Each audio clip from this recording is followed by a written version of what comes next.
বসে লইছি। বন্ধু এসব কি ফোন? বন্ধু এটা আইফোন চালাচ্ছে। আইফোনের কথা তো কোনদিন বন্ধু এসব আর বাইক পরি লইছে। বন্ধু তোর মাদের ওটা কি? বন্ধু এটা কাল 10 লাখ টাকা দিয়ে কিনলে আসছি। কালকে 10 টাকা দিয়ে কিনে আনলে সিটি করে আমার মতো নামও কিনেছি। ও বন্ধু আম্মু কালকে এটা 10 লাখ টাকা দিয়ে কিনে আনছে। বন্ধু হলো কাশি কাশি। বন্ধু কেবল কাছে খাইলাম পেট ভর আছে। কাছে কি শিখ কয় কোন ধন আছে এইটাই না। বন্ধু থাক গো যাওয়ার দরকার নাই। বন্ধু তোর গাড়ি ঘোড়া নাই? গাড়ি তো জীবনে দেখলাম না। বন্ধু বাদ দুটা R15 পরে লইছে। আর1 ভাই তো জীবনে সহি দেন। বন্ধু আমার বাইক কিনতে লইছে। বন্ধু তাই থাক গো দুজন কাছে আছে যাওয়া লাগবে ল।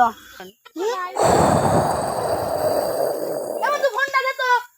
হ্যালো আব্বা, তুই বিমানে চলে গেছ? বন্ধু কত ঘুরে ঘুরে চলে আম। আচ্ছা আব্বা ভাই হইছে। বন্ধু লে তোর ফোন দে। বন্ধু বন্ধু তোর কি হয়েছে? আর কইস না বন্ধু, তোকে ঘুরে ঘুরে চলে আব্বা বিমানে চলে গেছে। বন্ধু তুই কেমন করে ফোন দিলি? আমার ফোনের তো টাকাই নাই। বন্ধু থাক, আমার বাইক কাম আছে। শালা তো আমার মতন সাপ আওয়াজ।